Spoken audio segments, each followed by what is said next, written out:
3년 전 헝다 사태에서 비롯된 중국의 부동산 리스크, 중국 당국의 적극적인 대책에도 불구하고 이 좀처럼 해결되지 않고 있는데요.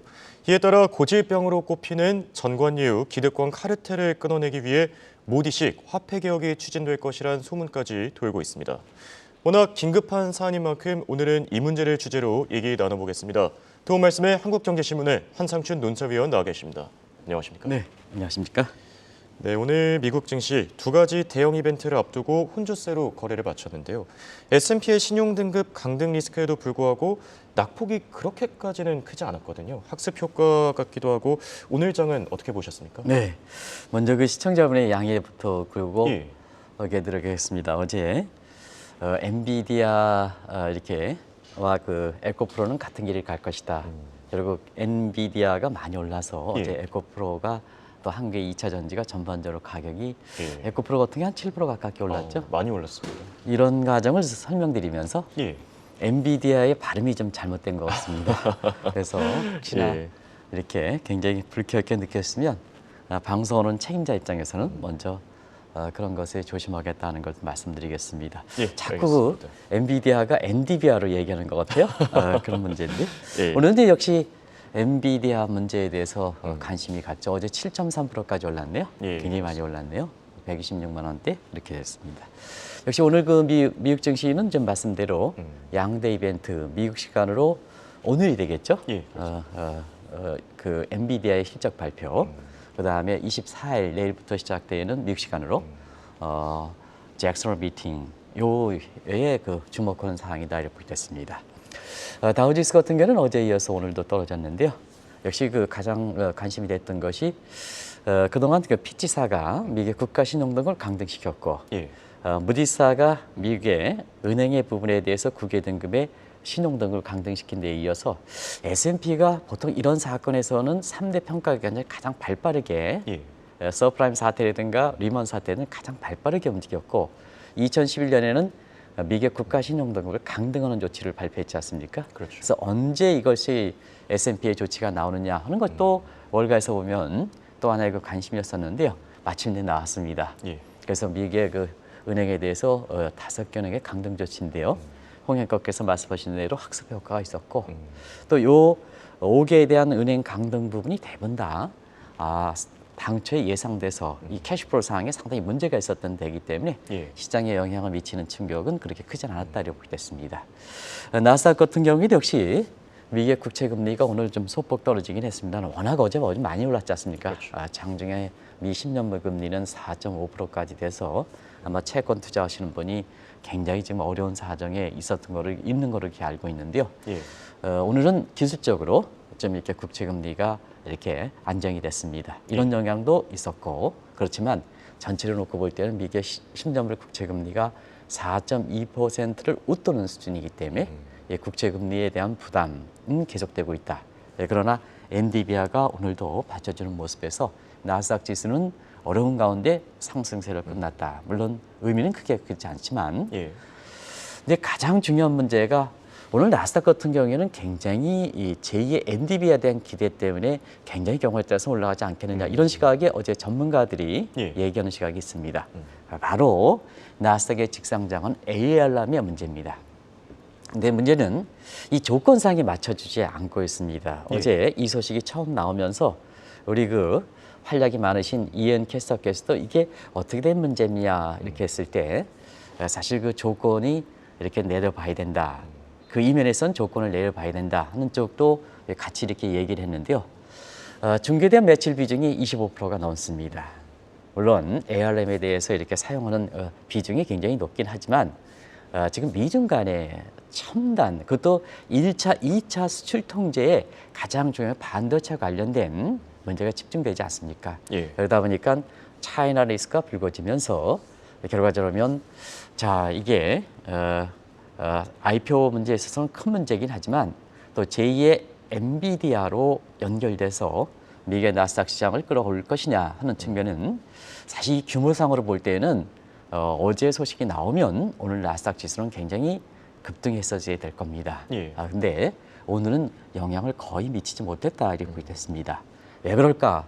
손정희 회장에 대한 국제 신뢰가 많이 떨어졌기 때문에 그렇습니다. 우리가 보면 손정희가 한때는 뭐냐, 이 벤처의 신하다 이랬지만 그 위에 나타나는 모습을 보면 이 주식 가지고 자꾸 장난을 치거든요. 자기 자신의 이 쿠팡이라든가 이런 거 이렇게 보면 이 캐시아웃산으로 자꾸 나스닥 상장을 이렇게 권유하는 이런 측면이 있기 때문에 차이나 리스크의 손정희에 대한 전반적으로 소프트뱅크 손정희에 대한 회장에 대한 신뢰가 떨어지는 상태에서 오늘 일부에서 얘기하는 어제 뭐 국내 그 전문가라 하는 사람들이 엔비디아에 이어서 제2의 엔비디아로 ARM의 상장이 될 것이다. IPO의 붐이 될 것이다 하는 이렇게 됐습니다는 예. 오늘 사실상 발표 첫날인데도 불구하고 그렇게 큰 악재가 이렇게 터져 나오지 않는데도 불구하고 이렇게 나스닥 지수는 오히려 엔비디아가 ARM의 IPO에 기대했다는 호재 이거를 뛰어넘어서 미국의 나스닥 시장을 그나마 어려운 가운데 버티는 모습이었다 이렇게 됐습니다.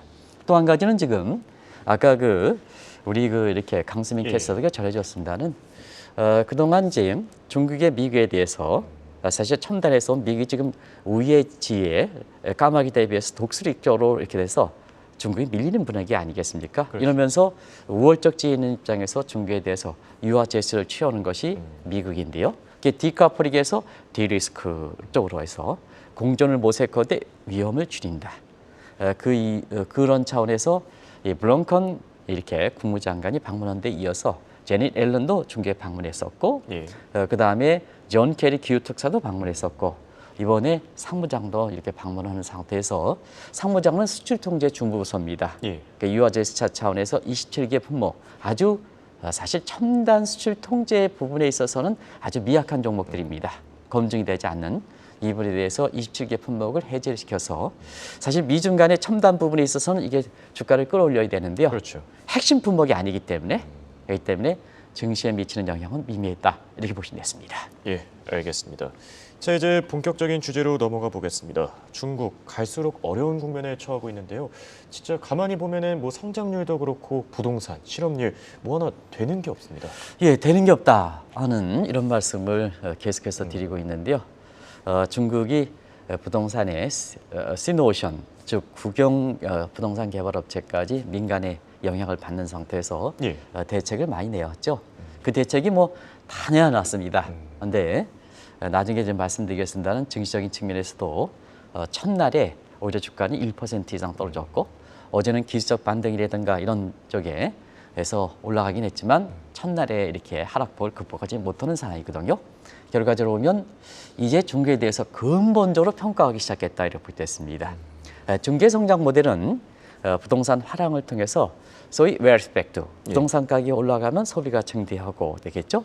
그리고 건설 투자가 증가하는 상태에서 중국의 고도 성장을 이끌어오는 이 모델이 수출 동력과 함께 중국의 성장 모델이었는데요. 소위 압축 성장 모델이었는데요. 예. 지금 부동산이 그렇게 힘을 잃은 상태에서 수출마저 둔감함에 따라서 이제는 1978년 이후에 내수 부분에 있어서는 부동산 개발 화항을 통해서 웰스펙트에서 성장을 가져가고 대외적인 측면에서는 수출을 증대시켜서 성장을 가져가는 이런 중국식 성장 모델의 근본적으로 이렇게 한계를 이렇게 한계에 대해서 얘기하는 시각들이 강해졌다 이렇게 보게 됐습니다. 예. 이런 가지에서 중국 같은 경우에는 사실 근본적 문제가 되다 보니까 내부적으로 보면 기득권들 그다음에 여기에 신진 세력들 이런 상태에서 그리 에어리 지역의 청년 문제가 굉장히 봉착되는 거죠. 그래서 청년 실업 문제는 아시겠습니다만 실업률 통계는 가장 쉬운 통계에도 불구하고 예. 7월 통계가 발표되지 않았죠. 6월에 21.8%인데요. 7월 중국의 대학생들 졸업생 7, 8월 굉장히 경우에 따라서 40% 이상 증가. 그러면 제3의 천안문 사태가 되는 거죠. 예. 그래서 실업률 통계를 발표하지 않는 이런 상황이고요. 그다음에 미국이 이렇게 중국에 대해서 그렇게 지금 주도권을 왔다 갔다 풀어주고 조이고 풀어주고 조이고 우월적지에 있는 정도로 오히려 미중 간 마찰에서 경제평가 마찰에서 시진핑이 뒤지는 분위기거든요. 그런 과정에서 시진핑이 두 가지 측면에서 이 상황을 극복하지 않겠느냐 하는 측면에서 지금 브릭스 정상회담에 참여하고 있는데요. 예. 내일 정도에 말씀드리겠습니다. 분위기는 상당히 안정거롭습니다. 예. 뭐든지 힘이 붙어야 사람들이 쫓아오는 거고요. 힘이 없으면 어제까지 전화를 했던 사람이 전화를 안 해주는 겁니다. 이게 권력의 속성입니다. 예. 그 측면에서는 현장에서 이렇게 나오는 분위기 보면 굉장히 다른 국가가 미온적이다. 내일 정도에 한번 예. 종합적으로 한번 말씀드리겠습니다.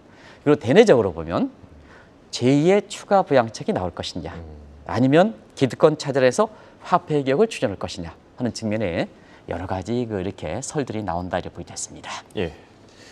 지금 문제는 이런 부동산 위기 그리고 경기가 위축되고 있음에도 불구하고 중국 당국이 막상 내놓는 대책은 이 생각보다 심각성에 비해서는 미미한 수준이죠. 네, 사실 전 세계적으로 예. 중국발 이렇게 대공황까지 우려되고 그 다음에 일본식 잃어버린 30년이 우려된다 하더라도 사실 정작 중국 내부의 반응과 그 다음에 중국에서 공부한 한국의 전문가들이라든가 예.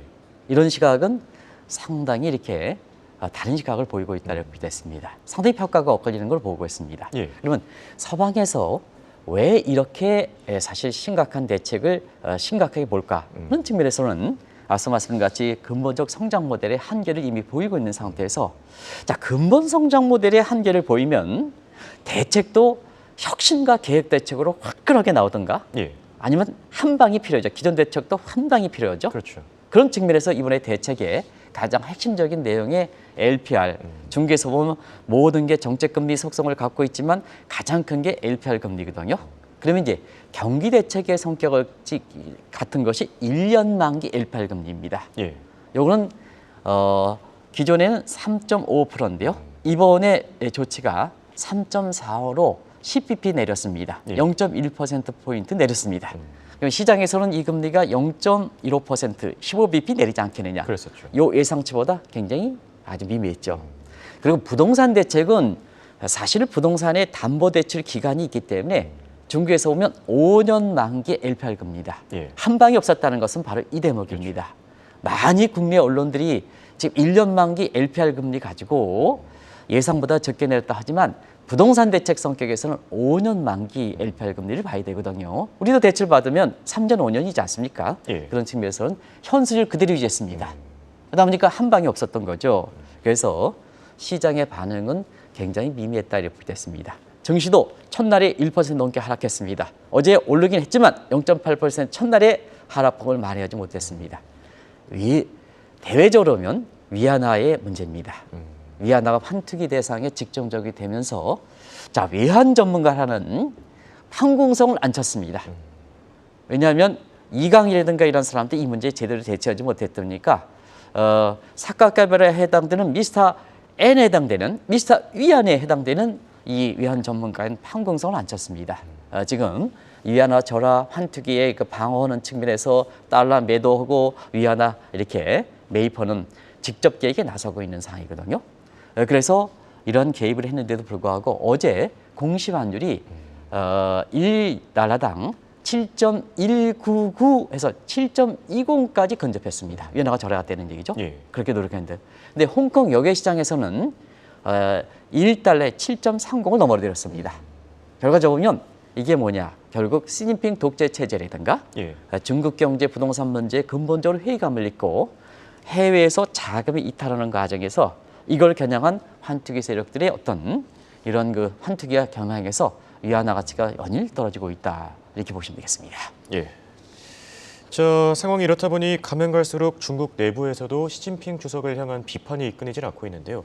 생각을 해보면 영수 체제로 전환되겠다. 자, 이 시점부터 좀 꼬인 것 같기도 하고요. 네. 비판의 목소리 커지고 있지 않습니까? 이 대목은 누차에서 지적하는데요. 예. 중국은 사실 그 계획 경제이기 때문에 성장 모델이 전체적으로 다른 국가의 100년을 뭐 30년 압축성 리듀스 그로스로 하지만 예. 그 리듀스를 가기 위해서는 우리나라도 1차, 2차, 3차, 4차 이렇게 경제 개발 계획이 있는 거거든요. 한때 이제 개인적으로 이렇게 모셨던 조선 돌아가신 훌륭한 경제학자이신 조선 부총리께서도 리듀스 그로스라는 예. 말을 사실 버그스테니 소장이 있는 II 국제경제연구소의 프로젝트를 한국경제연구원을 담당하면서 이 리듀스 그로스라는 표현을 이렇게 말씀하신 세계적으로 유행시킨 세계적으로 화제가 되는 용어거든요. 예.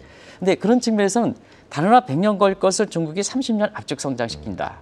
그러면 계획 경제죠. 예. 그러다 보니까 초반에서는 extensive growth path, 성장 경로가 있다는 얘기입니다.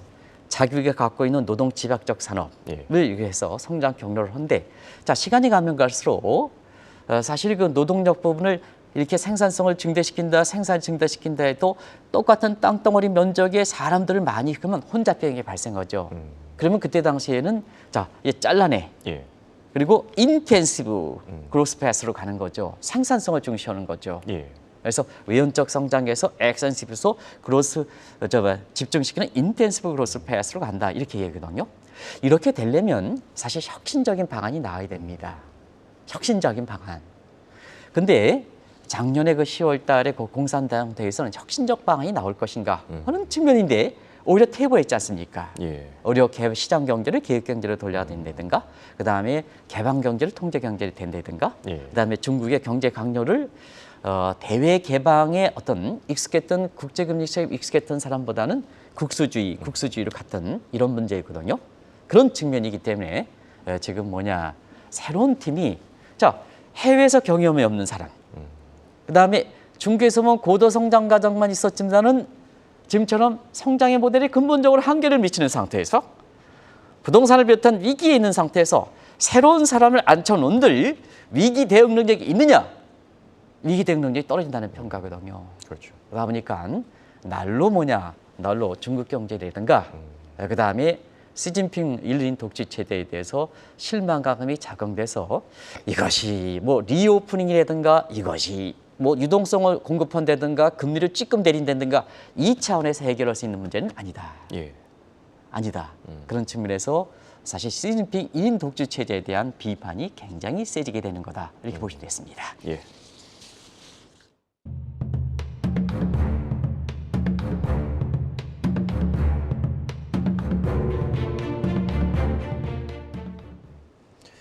자, 상황이 이렇게까지 심각한데요. 시진핑 주석 부동산 대책과 관련해 별다른 언급을 하고 있지 않습니다. 시진핑 주석이 또 다른 의도가 있다, 이런 시각들도 있다고요? 네, 앞서 말씀드린 같이 부동산 위기 문제가 예. 심각한데 외신과 그다음에 중국 내부적으로 평가하는 방식이 다 다르죠. 예. 이건 아까 말씀드렸죠. 그러면 이렇게 만약에 이제 홍영표께서 예. 또 시청자분께서 중국의 이런 부동산 위기 문제라면 최고 통수권자에 해당되는 시진핑은 시청자분이라든가 예를 들어서 홍영표는 이 문제에 대해서 한마디도 언급을 안 할까. 인민을 대표한다고 보면 예. 국가를 위하고 인민을 대표한다면 이렇게 심각한 부동산 문제에 대해서 시진핑이 한마디도 안 할까. 그러다 보니까 자 시진핑이 정작으로 다른 의도가 있는 게 아닌가. 이런 쪽의 지적들이 나오는 거거든요. 예. 그런 과정에서 부동산 개발 업체와 그다음에 관료와 그리고 군부 간의 카르텔을 공멸을 유도시키는 게 아닌가. 예. 그리고 우리보다 심각한 중국인 정관예우 관시이기 때문에 정관예우의 카르텔이 우리나라도 지금 LH 공사가 순살 아파트 예. 철근 안 쓰는 게 순살 예. 아파트라 그래요. 지금 홍영표도 잘 모르신 것 같아요. 네, 순살 표현까지는 들었습니다. 순살까지요. 예. 이와 마찬가지로 이 진짜 LH 그 전직 간부들을 진짜 나쁜 사람들입니다. 국민들이 그 어렵게 돈을 모아가지고 사람 살겠다고 들어가는데 걷다가 빼먹어가지고 그렇게 해서 지금 거기에 들어가 있는 사람들을 얼마나 지금 불안하겠습니까? 그렇죠. 예. 이게 얘기도 안 나옵니다. 예. 그런데 그보다 더 심각한 것이 정관예우 카르텔을 갖고 있는 것이 중국입니다. 이걸 차단시켜야 되지 않느냐. 그러면 이제 지금 차원에서 왜 부동산 대책에 대해서 저렇게 시진핑이 한마디도 안 할까? 예. 그리고 서방의 평가, 중국 내부적으로 평가가 어떻게 될까? 하는 측면에서는 지금 다양한 해석들이 나오죠. 추가 대책이 나온다. 이거 추가 대책은요. 이렇게 위기가 심각하면 한 번에 쏟아 보이죠. 찌끔찌끔하면 지금 학습효과 얘기 나왔지 않습니까? 예. 초반에 못하면 두 번의 추가 대책할 때 또 나오겠습니까? 나온다 하더라도 효과가 있겠습니까? 그런 측면에서는 화폐 개혁이라든가 이런 거 추진하는 게 아닌가. 이런 쪽의 지적들이 나오게 되는 배경이다 이렇게 보게 됐습니다. 예. 자, 추가 부동산 대책이 나오기를 기대하겠습니다만 화폐 개혁 가능성이 있는 것이 이미 시진핑 주석이 기득권을 몰아내기 위해 이에 준하는 조치를 한번 시행한 적이 있지 않습니까? 네, 여러 차례 했죠. 예. 그래서 화폐 개혁에 나오는 얘기에 대해서 굉장히 이것도 가능성을 완전히 배제시킬 수는 없다 하는 쪽이 나오는 겁니다. 이게 2021년 3월 양해대 때 예. 시진핑 체제를 공고하기 위해서 아리바바라든가 이런 쪽에 있잖아요. 소위 테크래시로 인해서 이렇게 이거 몰아냈죠. 예. 그다음에 기득권 부정부패 체결하기 위해서 세금 탈루 철저히 했죠. 그다음에 사실 인민은행에 대해서 가상화폐에 대해서는 전면적으로 금지한다. 화폐가 아니다. 이 조치에 이어서 바로 가상화폐 금지 조치가 나왔습니다. 예. 그래서 그때 가상화폐 사회를 전면적으로 금지한다. 근데 가상화폐 전면적 금지하는 조치는 당시에 중국의 비트코인이라든가 가상화폐 사용을 낼 때 볼 때는 화폐 개혁의 일정이다. 그런 쪽이 외신의 평가들이 나왔거든요. 그렇죠. 그래서 이렇게 부동산 위기 문제에 대해서 시진핑이 또 다른 또 다른 의도가 있지 않느냐 하는 측면에서 화폐 개혁 문제는 사실 그렇게 가능성이 완전히 없다. 배제시킬 수는 없는 사항이다. 이렇게 보시면 되겠습니다. 예, 알겠습니다. 자, 어디까지나 가상입니다만 만약에 중국이 화폐 개혁을 추진한다면요. 어떤 방식을 생각해 볼 수 있겠습니까? 네, 사실 화폐 개혁 문제가 가능성이 있기 때문에 예. 리스크 차원에서 이런 가능성을 한국경제TV를 통해서 한번 보도록 하겠습니다. 예. 우리가 사실 그 캠프 데이비드 협상일 때 공급망 관련해서 소위 얼리 워닝 시스템 예. 조기응보 체제를 해서 우리 나름대로 한국경제팀이 나름대로 그걸 이렇게 노란불, 주황색불, 그 다음에 이렇게 해서 빨간불 이렇게 해서 하는데 상당히 공감대를 많이 얻으신 것 같아요. 마찬가지로 이번에 화폐 개혁 나왔으니까 화폐 개혁의 가능성에 대해서 어떤 수단이 있을까 하는 측면은 일단 미국도 일본도 사실 화폐 개혁을 단행한 건 광해 화폐 개혁을 단행했거든요. 금융위기에 신권 발행했던 겁니다. 예. 예를 들어서 지금 옛날에 그 100달러짜리 100달러짜리는 뒤쪽에 있잖아요. 파란색이라 해서 그린백이라는 표현을 썼거든요. 예. 근데 지금은 이 100달러짜리가 2013년에 신권이 나오면서 빨간색이 많이 됐습니다. 아름다운 이렇게 됐습니다. 그래서 언질적으로 이렇게 그린 뭐 어쩌고 이렇게 얘기하는 어렵습니다. 이게 이제 광해 화폐 개혁이다. 예. 의도는 달성했습니다. 또 미국도 계속해서 근본 이제 나오죠. 그렇죠. 근본이 이것도 화폐 개혁 일정입니다. 그리고 지난번에 그 부채 협상이 지연되는 상태에서 1조짜리 백금을 마인드마이티제이션에서 화폐 개혁으로 도입해야 된다 하는 쪽도 경향에 따라서 광해 화폐 개혁이거든요. 그렇죠. 그리고 짐바브웨든가 모잠비크 등 신흥국들은 리디노메이션 다들 아실 겁니다. 화폐 거래단의 축소를 하는 이게 이제 대부분 실패를 했죠. 북한은 단행하지 않느냐. 중국과 마찬가지로 중국의 사태를 보기 위해선 북한이 뭐냐 2009년에 리디노메이션을 단행했습니다. 실패를 해서 이때 시장 경제에 도입했던 사람이 다 숙청당했습니다. 숙청당했습니다. 사례도 있습니다. 베네수엘라들은 페트롤을 이렇게 도입했던 것, 예. 원유를 대입해서 법정화폐를 새롭게 하는 것, 그다음에 엘살베도르는 비트코인을 법정화폐로 하는 것, 다 화폐 개혁에 해당됩니다. 그래서 이런 화폐 개혁의 내용을 쭉 했습니다는 현실적으로 보면 어떤 것이 갈까 하는 예. 측면에서 보면 역시 성공한 모델을 채택해야 되거든요. 어떻게 보면 시진핑 입장에서도 화폐 개혁을 만약에 단행한다면 예. 최후의 조치다.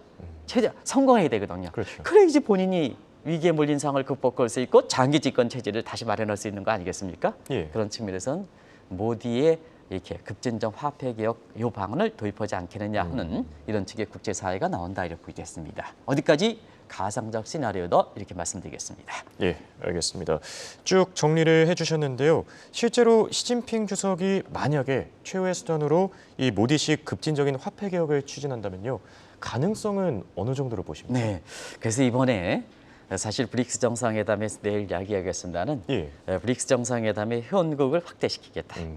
지금 뭐 40개국을 확대시키겠다. 시진핑은 적극적으로 G7의 대항마로 키우겠다 하는 측면에 인도는 사실 중립적인 이렇게 입장을 취해야 미국이라든가 이런 측에서 이게서 중국의 새 확장 도구로 하는 브릭스에 대해서 또 다른 발전 가능성을 저해시키는 것을 방지할 수 있지 않느냐 그렇죠. 하는 측면인데요. 어쨌든 시진핑은 이렇게 모디를 다가는 입장이고요. 예. 그러면 모디는 이렇게 총리는 브릭스 정상회담에서 시진핑을 굉장히 피한다 그래요. 이게 지금의 이렇게 예, 상당히 되잖아요. 흥미롭습니다. 그러면 대외적으로 보면 시진핑이 브릭스를 통해서 이렇게 위기를 타파하고 그다음에 대내적으로 보면 모디식 화폐 개혁을 추진하는데 정작 모디는 이거 외면한다 그래요. 그런데 모디의 화폐 개혁은 사실 급진적 화폐 개혁입니다. 그래서 국제사회에서 보면 굉장히 화제를 부렸고 결과적으로 모든 계획이 타파되려면 혁신 개혁을 해야 되는데요. 중개부동산 문제는 찌끔찌끔 나오거든요. 예. 그렇기 때문에 문제의 심각성을 모른다든가 아니면 또 다른 의도가 나오는 게 아니냐 그렇죠. 그런 얘기가 나오는 거거든요.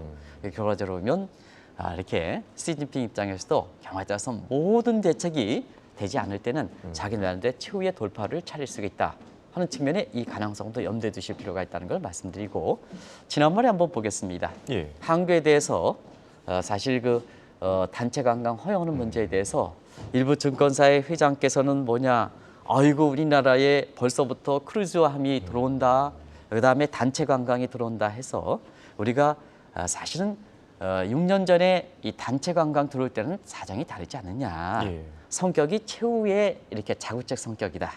그리고 중국이 지금 그때 상황과 달리 경기가 침체되고 부동산 이제 무슨 놈의 단체 관광이냐 하는 측면에서 미온적 대책이 그칠 것이다 합니다는 지금 그런 상황이거든요. 그런 각도로 이어질 필요가 있다는 것을 말씀드리겠습니다. 예, 알겠습니다. 이렇게 오늘은 중국의 화폐 개혁 가능성을 주제로 얘기 나눠봤습니다. 지금까지 도움 말씀을 한국경제신문의 한상춘 논설위원이었습니다. 대학 고맙습니다. 네, 고맙습니다.